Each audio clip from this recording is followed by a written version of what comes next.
Je suis Chantal Lorenz, ingénieure de recherche à l'Institut de recherche sur la catalyse et l'environnement de Lyon.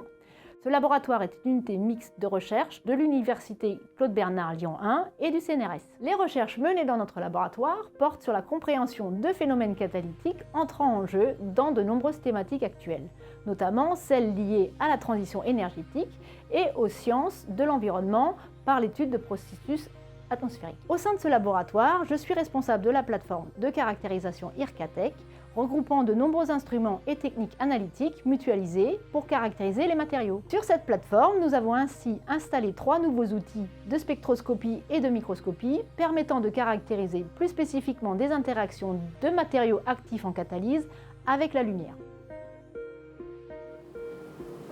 Éric Puzna, chargé de recherche à l'IRSO Lyon en photocatalyse et responsable scientifique dans la plateforme LUMA du porte-objet illuminé pour la microscopie électronique en transmission. Donc ce porte-objet, initialement prévu pour la cathodoluminescence, est détourné de son utilisation initiale pour permettre d'observer par microscopie électronique en transmission sous illumination des objets de taille nanométrique.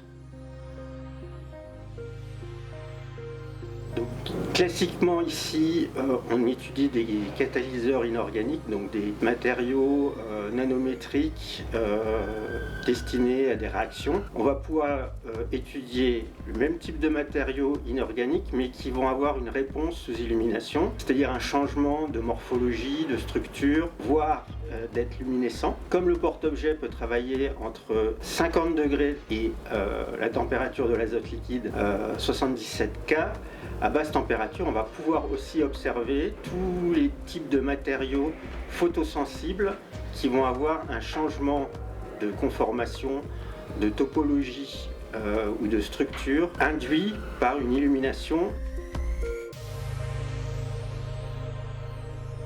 On va pouvoir obtenir des images, on va observer les modifications structurales, topologiques ou de conformation, mais on va pouvoir aussi faire l'acquisition de vidéos qui vont permettre de voir la dynamique de modification des échantillons et donc en extraire des données cinétiques sur l'apparition de particules, le grossissement de particules, la dégradation de la morphologie de nanoparticules par exemple.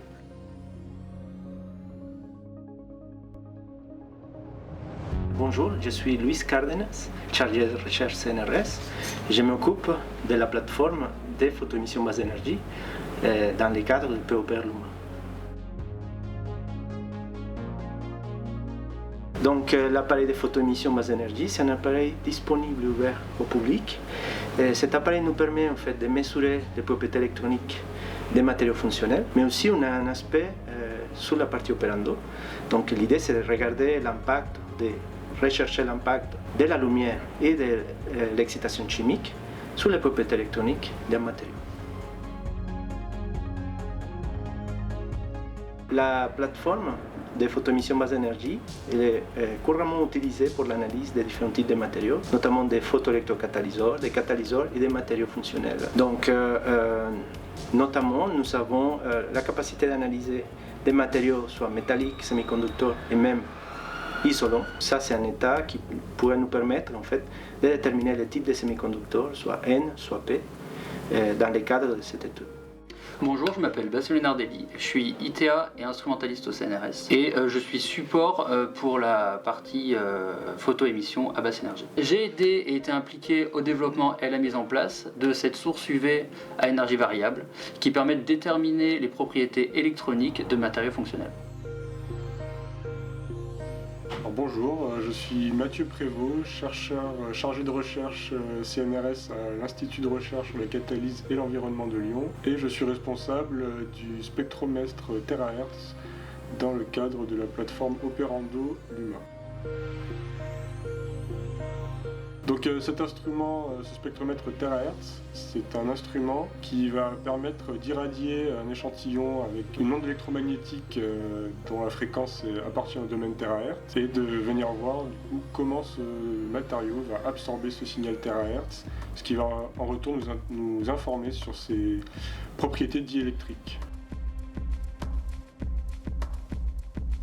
Et donc à partir de ces données d'absorption, on va pouvoir utiliser des modèles et des algorithmes de traitement du signal pour remonter à des propriétés intrinsèques au matériau, et notamment ses propriétés diélectriques complexes, donc son indice de réfraction complexe, sa conductivité électrique complexe, ce qui va nous permettre ensuite d'extraire des données comme la mobilité des porteurs de charge dans ce matériau, leur longueur de diffusion ou encore leur taux de recombinaison et leur durée de vie sous illumination. Cet équipement sera à terme équipé d'une cellule opérando qui permettra de mesurer ces propriétés des matériaux en conditions opératoires et de réactivité chimique, notamment dans le cadre de conversion de l'énergie de la lumière en énergie chimique, donc dans les dispositifs photoélectrochimiques ou photocatalytiques.